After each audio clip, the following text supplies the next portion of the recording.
잘 읽으셨습니다. 자, 우리 옆에 계신 분 한번 인사하겠습니다. 주일을 행복하게 보냅시다. 주일을 행복하게 보내십시다. 행복한 주일, 복된 날, 귀한 새벽, 우리 특별 새벽 기도의 14번째 날 주시는 말씀을 가지고 하나님의 채우심은 계속된다. 하나님의 채우심은 계속된다 라는 제목으로 말씀을 증거하겠습니다.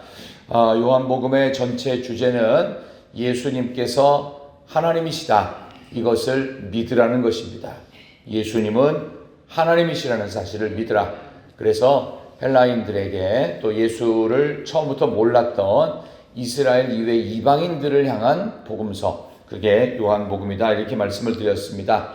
요한복음에는 여러 가지 표적이 나옵니다. 이 표적은 단순히 사람들을 놀라켜서 사람들에게 인기를 끌기 위해서 만드신 표적이 아니었고요. 이 초자연적인 신비로운 표적은요, 하나님께 영광을 돌려야 된다라고 하는 목적으로 우리 주님께서 친히 초자연적인 현상을 만드셨습니다. 이미 3개의 표적이 있었죠. 여러분이 잘 아는 것처럼 요한복음 2장에는 갈릴리 가나의 혼인잔치에서 물을 포도주로 만들었던 첫 번째 표적이 있었습니다.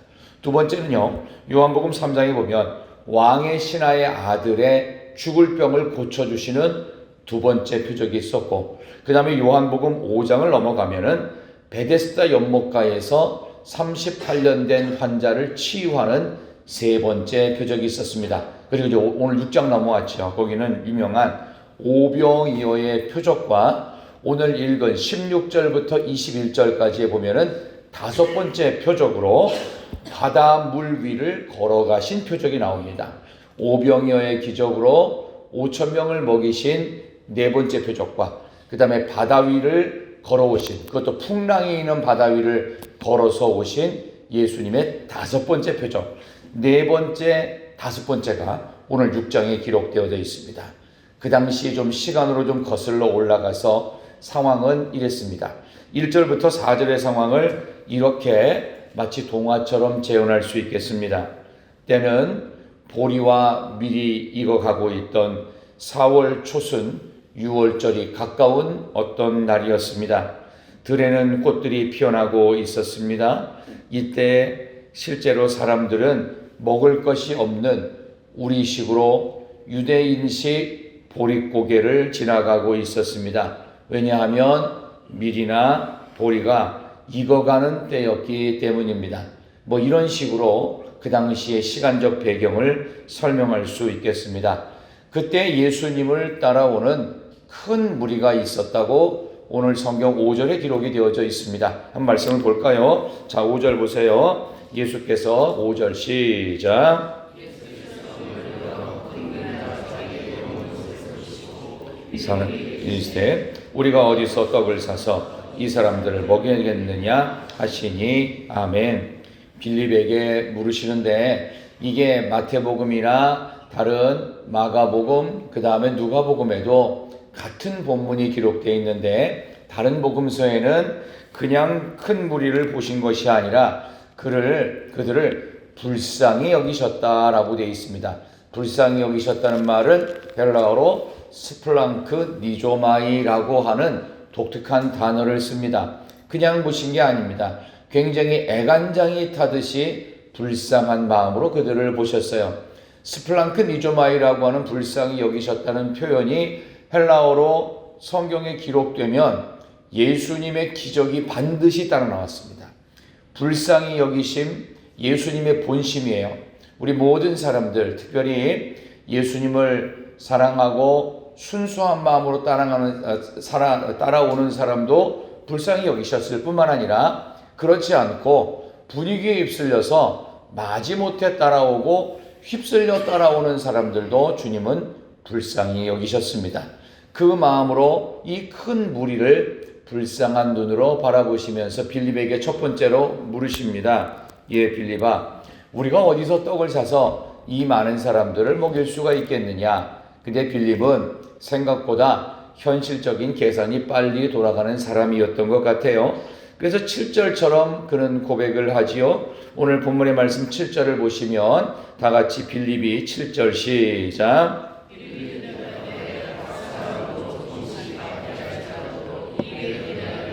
떡이 부족하리이다. 아멘.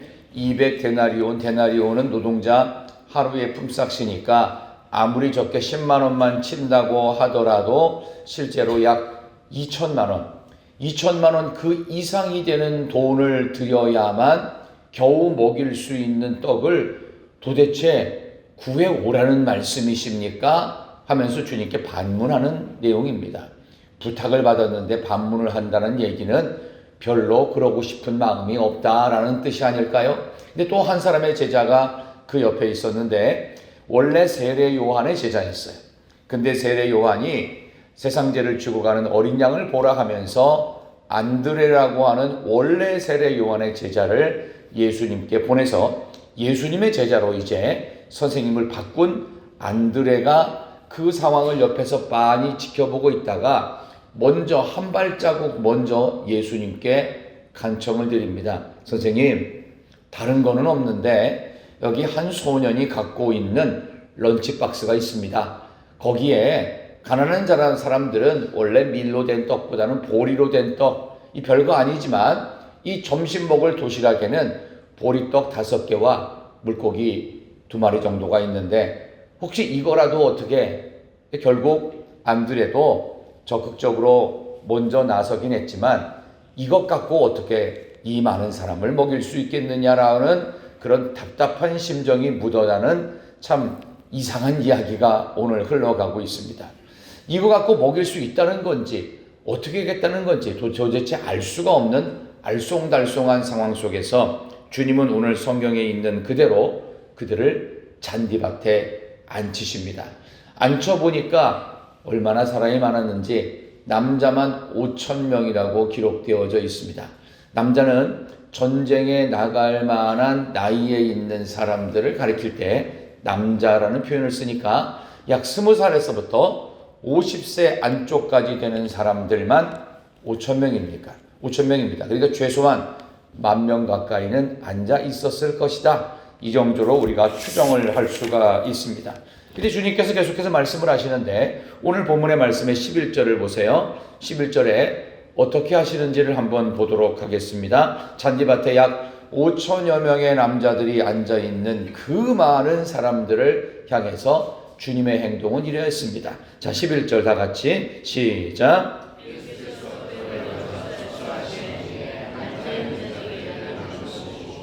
물고기도 그렇게 그들의 원대로 주시니라. 아멘. 떡 5개가 있었다고 그랬죠. 들어서 축사하시면서 하나님 이 떡 주심을 감사합니다. 간단하게 기도하신 후에 나눠줬습니다. 물고기 2마리도 똑같이 했다고 그랬습니다. 그런데 어떤 방식으로 나누어 줬느냐? 그들의 원대로 주시니라.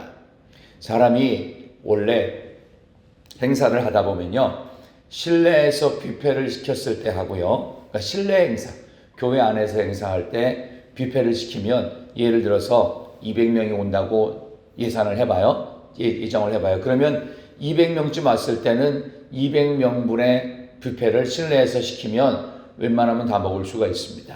그런데요, 야외에서 200명이 움직인다고 했을 때 실내에서 먹을 때 뷔페 음식을 많이 먹을까요? 실외에서 먹을 때 뷔페 음식을 많이 먹을까요?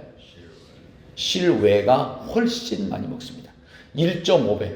그래서 제가 예전에 행사를 할 때 한 120명쯤 야외 행사를 한 적이 있어요. 근데 정말 120명분이니까 보통 한 140에서 50명은 먹을 수 있습니다 라고 했어요. 그랬는데 양이 모자랐을까요? 남았을까요? 턱도 없이 모자랐습니다. 평소에는 그렇게 교회 안에서 많이 먹지 않던 할아버지 장로님들부터 시작해서 그 어머니 권사님들이 어찌나 잘 드시는지 계속해서 퍼가는 게 아니라 앞에서 이것도 퍼가고 저것도 퍼가고 하다 보니까 이따만큼 쌓인 거예요. 그 나중에는 햇반 사오고 사발면 사오고 했는데 막 불평이 나오는 거예요. 야외에서 먹었으니 5,000명의 남자들이 얼마나 잘 먹었겠어요. 다시 말씀드리지만 이때는 보리와 밀이 익어가는 때이기 때문에 실제로 먹은 것이 별로 없었던 아주 빈곤한 시기였던 고대 사회의 유대인의 모습이었습니다. 생각보다 정말 많이도 먹었습니다. 그러니까 이 이야기는 뭐냐 하면은 부족함이 없이 넉넉하게 5천 명의 남자들 성경에 기록된 대로 먹고도 남았어요. 왜냐하면 주님이 그 다음에 말씀을 또 하시지요. 자, 12, 13절 보세요. 주님께서 넉넉하게 먹이셨다는 것을 반론할 수 없도록 성경상에 기록된 내용이 나오지요. 자, 12, 13 그들이 시작.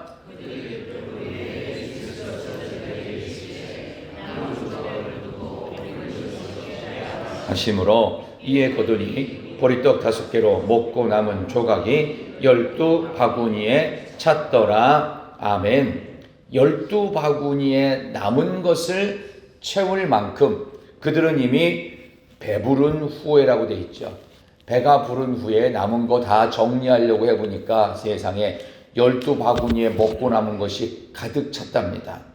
그들이 못 먹은 사람 정도가 아니라 다 배불리 먹인 거예요. 자, 이때 그들이 배불리 먹으셨을 때 주님도 아마 간단하게 뭘 드셨을 것 같습니다. 그리고 나서 주님은 배부르다 하면서 배를 두들고 있는 것이 아니라 바로 움직이셨습니다. 그래서 실제로는 예수님의 행동은 12절에서부터 15절로 건너뜁니다. 주님이 뭘 하셨냐? 15절 끝에 보면 다시 혼자 산으로 떠나가시니라. 왜? 이제 배부르고 보니까 이 많은 사람들을 겨우 도시락 하나 가지고 먹이셨던 저분이 누구신가? 원래 사람들이 그렇잖아요. 배고플 때는요, 회의가 진행이 잘 안 됩니다. 배가 고프면요, 사람이 날카로워져요. 그래서 잘 먹은 후에 원래 중요한 회의를 하는 겁니다. 기분 좋게 배가 먹은 후에 보니까 이런 엄청난 일을 하신 분이 누구신지 그때서야 궁금해지는 겁니다. 그래서 그들이 14절 보면은 이는 참으로 세상에 오실 그 선지자 메시아다. 그들이 드디어 배부른 후에 고백을 하게 되지요. 그러니까 사람은요, 배가 고프면 진짜가 뭔지 판별할 능력도 안 되는 인간의 연약함을 보여주고 있습니다. 그래서 그들이 와서 어떻게 해요? 왕으로 삼으려고 분위기를 막 추대하는 분위기로 가려고 했습니다. 그럼 왜 왕으로 삼으려고 했을까요? 진정한 존경심 때문에? 순수한 신앙 때문에? 꼭 그런 건 아닙니다. 왜냐? 배불리 먹고 보니까 그들이 이렇게 보리와 밀이 익어가는 못 먹는 유대인식 보릿고개를 넘어갈 무렵에도 우리를 배불리 먹여줄 사람이 있다면 얼마든지 우리의 왕이 될 자격이 충분하다. 저 사람이 우리가 기다리는 선지자고 진정한 메시아고 왕이 되기에 넉넉하다. 저분을 왕으로 추대하자. 이런 분위기가 편성된 겁니다. 그러니까 이렇게 배고픈 시기에 먹을 걸 안 주면 어떻게 해요? 이거는 뭐 예수님이고 뭐고 필요 없는 거예요. 이런 분위기 속에서 근데 예수님은 그때 어떻게 해요? 그 다음 사역을 위하여서 오히려 산으로 가셨어요. 뭐 하셨을까요? 기도로 준비하신 것입니다. 그러니까 주님은 항상 세상적으로 먹는 것과 이런 것도 필요하셨지만 영적인 먹임도 동시에 준비한 거예요. 영적으로나 육적으로나 밸런스를 기가 막히게 맞추셨던 주님의 모습을 발견할 수 있습니다. 마치 이것은 40년 동안 광야에서 먹을 것이 없는 이스라엘 백성들을 위해서 새벽에는 만나를 내리시고 공짜로, 그리고 저녁 무렵에는 메추라기를 통해서 고기를 먹이시는 공짜로, 우리 주님 하나님께서 이스라엘 백성들을 굶지 않도록 먹이시는 모습을 주님은 지금 재현하고 계시는 것과 똑같습니다. 그 모습으로 주님이 밥값을 받으셨나요? 아니죠. 넉넉하게 먹고도 남았는데도 주님은 어떻게 해요? 그 많은 것을 공급하신 분인데도 그 자리를 피해서 딴 데로 가버리시고 안 계셨어요. 마치 보답이라고 하겠느냐, 그들은 왕으로 추대하려고 했는데 정작 주인공은 그 자리에 없어요. 표적의 특징이 처음에 말씀드렸죠. 표적은 사람들의 영광과 인기를 끄는 것이 아니라 무엇을 위한 것이라고요? 하나님의 영광을 드러내기 위한 도구였다는 사실을 주님은 몸소 증명하셨습니다. 우리 주님은 이렇게 우리의 육신적인 문제, 배고픔의 문제를 실제로 채워주시는 분입니다. 그것도 현재형으로 채우십니다. 지금 배고파서 불쌍한 저 무리들, 게다가 밀과 보리의 추수의 시기가 가까웠기 때문에 더욱더욱 먹을 것이 없는 그 가난한 시절에 먹을 것을 먹고도 남음이 있을 만큼 배불리게 채우시는 우리의 배고픔의 육신적 문제를 채우고도 남음이 있는 그런 분이 우리 예수님이십니다. 그리고 또 하나가 있어요. 주님이 채우시는 부분은 현재형으로 채우시는데 우리의 두려움의 문제도 우리 하나님께서 넉넉함으로 해결하시고 채우십니다.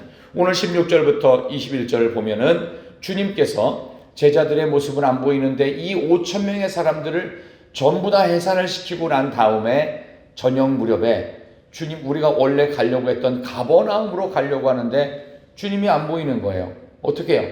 기다리다가 지쳐가지고 그들은 빨리 가야 돼요. 왜냐하면은 깜깜한 밤중에 실제로 북쪽에 있는 헐몬산에서 내려오는 따뜻한 바람과 갈릴리 바닷가에서 불어오는 찬 공기가 만나서 폭풍이 인다는 것을 많은 제자들 가운데 절대 다수였던 어부 출신의 제자들이 알고 있던 거예요. 일단 건너가자. 일단 이 폭풍을 피해서 지나가야 된다. 얼마든지 폭풍이 올 것 같은 것들을 이미 어부들은 짐작하고 있었겠지요. 건너갑니다. 근데 웬걸 폭풍이 한가운데에서 치기 시작합니다. 10여리쯤 갔으니까 약 5km에서 6km쯤 지나갔을 무렵에 그들은 폭풍을 만나서 죽게 된 상황에 이릅니다. 그때 주님이 그들을 도우시려고 바다 위를, 갈릴리 바다 위를 유유히 걸어오십니다. 그들이 무서워했습니다. 근데 주님께서는 그들을 향해서 한마디 안심시키는 말을 하시지요. 오늘 본문의 20절입니다. 주님이 뭐라고 하시면서 안심을 시키셨는지 자 이르시되 시작. 두려워하지 말라 하신대. 아멘. It is I. Don't be afraid. 나다. 두려워하지 말라. 그러니까 예수님이라는 사실을 그 두려움이 일고 있는 폭풍 속에서 이 풍랑이 이는 바닷가 위에 주님은 서서 말씀을 하십니다. 그랬더니 21절에 기뻐서 바로 배로 영접했고 배는 곧 그들이 가려던 땅인 가버나움에 이르렀습니다. 두 가지의 중요한 그 표적입니다. 네 번째 오병이어의 표적을 통해서 육신의 부족함을 현재형으로 채우고도 남음이 있는 주님의 모습을 보여주시고 또 두려움이 있는 풍랑 가운데 죽을 것 같은 위기 상황에서 그들의 두려움과 공허함과 배불리 먹으면 뭐하냐 이렇게 덧없이 죽는 이런 사리를 넉넉하게 채우고도 남음이 있는 현재형으로 두려움에서 기쁨과 행복으로 만들어주시는 예수님을 우리는 만나게 됩니다. 인간의 배고픔 넉넉히 채우고도 남으시고요. 인간의 불안을 위로와 기쁨으로 채워주시는 주님의 모습이 오늘 주일 하루 종일 여러분에게 있기를 진심으로 소망합니다. 여러분이 드리는 모든 예배는 주님이 임재하셔서 여러분의 두려움을 위로와 기쁨으로 바꾸시는 뿐만 아니라 우리의 영적이고 육적인 배고픔을 넉넉하게 채우고도 남고 충만케 하셔서 우리의 두려움을 채워주시고 우리를 넉넉함으로 풍요롭게 하시는 분이 예수님이신 줄로 믿습니다. 오늘 참으로 귀한 주일 새벽입니다. 주님의 말씀을 먹는 시간이 되었습니다. 주님처럼 말씀을 먹고 주님처럼 되라고 하시면서 오히려 이 세상을 윤기 있고 행복한 세상을 만드는 주인공으로 우리가 다시금 새로워지는 주일의 예배, 오늘 11시 예배도 있고 오후 찬양 예배도 있습니다. 교회 학교 예배도 있습니다. 우리 하나님께서 복된 주일을 주셨으니 주님의 말씀을 마음껏 드십시오. 먹고도 남음이 있을 만큼 말씀을 완전히 내 것으로 만드시고 소화시키십시오. 그리고 진정 주님이 어떤 분이신지를 다시 한번 세상을 향해 나가면서 고백할 수 있는 복된 주일, 먹고도 남음이 있는 풍족한 주일이 되시고 특별히 여러분의 두려움과 걱정이 있다면 풍랑이는 인생의 바닷가 가운데로 걸어오시는 주님을 여러분이 기쁜 마음으로 영접하십시오. 그래서 영접하신 그 기쁨으로 오늘도 주님과 함께하는 행복한 주일 기대하시고 오셔서 하나님이 주시는 성령 충만의 주일 되시기를 진심으로 축원합니다. 하나님 아버지 감사합니다. 오늘 참으로 복된 주일 새벽, 특별 새벽 기도의 14번째 새벽을 맞습니다. 풍랑이는 인생의 한가운데로 찾아오시면서 우리의 위험과 두려움 속에서 위로와 기쁨으로 채워주시는 주님, 인생의 배고픔을 넉넉히 남도록 지금 채워주시는 주님과 동행하는 간증거리가 있는 귀한 주일의 예배가 준비되어지게 하여 주시옵소서. 오늘 예배를 위해서 준비하는 수많은 분들이 있습니다. 또 교회학교 예배가 있습니다. 귀한 선생님들의 수고와 헌신이 있습니다. 또 전도사님들의 귀한 말씀 증거가 있습니다. 아버지 하나님, 종도 하나님의 말씀을 의지하여 성령 충만함으로 넉넉히 은혜로운 말씀을 우리 온 성도들에게 공급할 수 있는 귀한 주일 되게 하여 주시옵소서. 그리하여서 성령 충만한 주일 하루가 되도록 주님 역사하여 주시옵소서. 지금 나라가 대단히 어렵습니다. 아버지 하나님, 대통령이 구속되어지는 그런 초유의 사태 속에서도 우리 하나님, 이 불안한 나라에 파도가 치는 이 속에서도 주님의 역사하심을 기적처럼 보여 주시옵소서. 이 나라 대한민국 살려 주시옵소서. 예수 그리스도의 이름으로 기도드리옵나이다. 아멘.